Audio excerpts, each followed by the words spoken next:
बड़ी खबर, Siliguri municipal corporation के वार्डों की संख्या बढ़ेगी। शिव मंदिर नगर पालिका बनने के बाद ही चुनाव होगा। नमस्कार, मैं रियांशी और आप देख रहे हैं खबर समय।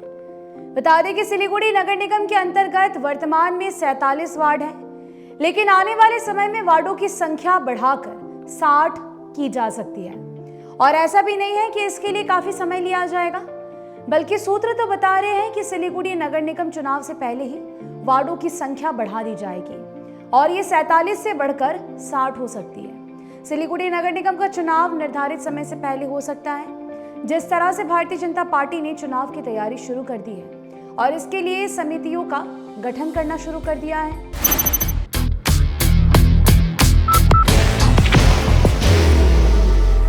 There will only be one insignia.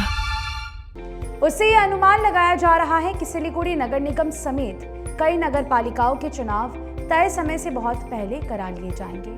Bharatiya Janata party ने चुनाव के मद्देनजर अपनी संगठनात्मक तैयारी तेज कर दी है। सूत्रों ने बताया है कि सिलीगुड़ी नगर निगम में वार्डों की संख्या तो बढ़ाई जाएगी, इसके साथ ही सिलीगुड़ी के आसपास के कुछ क्षेत्रों को भी सिलीगुड़ी नगर निगम के अंतर्गत रखा जा सकता है।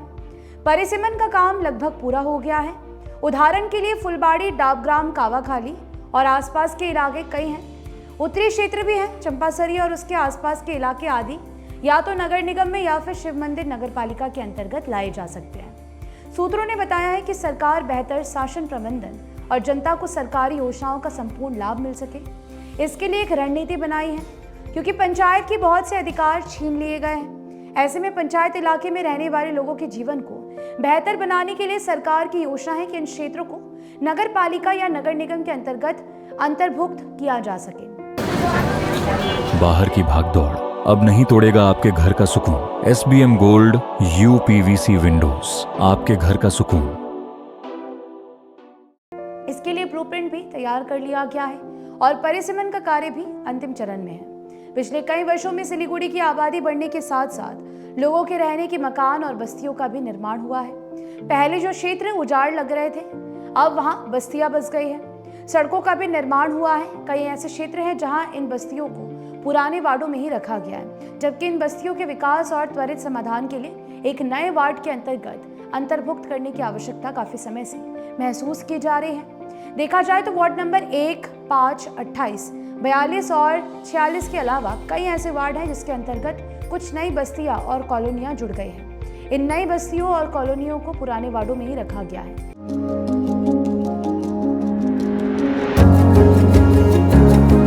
मनोकामना हॉस्पिटल, इस्कॉन मंदिर रोड, सेवक रोड, सिलीगुड़ी। लेकिन यहाँ के लोगों को बिजली, पानी से लेकर अन्य तरह की प्रशासन से सुविधा नहीं मिल रही है। अगर सिलीगुड़ी नगर निगम के अंतर्गत वार्डों की संख्या बढ़ाई जाती है तो उपरोक्त वार्ड्स में से कई नए वार्ड भी बनाए जाएंगे। सूत्रों ने बताया है कि शिव मंदिर नगर पालिका का शीघ्र ही गठन होगा। वर्तमान में शिव मंदिर माटीगाड़ा ग्राम पंचायत के अंतर्गत आता है। हालांकि शिव मंदिर वर्तमान में तेजी से विकसित एक टाउनशिप बन गया है, जो क्षेत्रफल में भी काफी बड़ा है। शिव मंदिर को नगर पालिका बनाने का प्रस्ताव काफी पहले से ही है। Elevate your career at IIHM Siliguri, organizers of the International Young Chef Olympiad. Earn a degree with placements in France and Mauritius. Now in Kalimpong. अब सूत्र बता रहे हैं कि जब सिलीगुड़ी नगर निगम और नगर पालिकाओं का चुनाव होगा तो शिव मंदिर को नगर पालिका बनाकर इसके तहत चुनाव कराए जाएंगे। फिलहाल अब देखना होगा कि आने वाले दिनों में इस पूरे मामले को लेकर क्या फैसले सामने आते हैं। मुझे दीजिए इजाजत, बता दें कि ये खबर आपके लिए हमारे प्रतिनिधि सुरेंद्र श्रीवास्तव द्वारा लिखी गई है। आप हमारे खबरों को YouTube पर भी देख सकते हैं। हर समय खबर समय। धन्यवाद।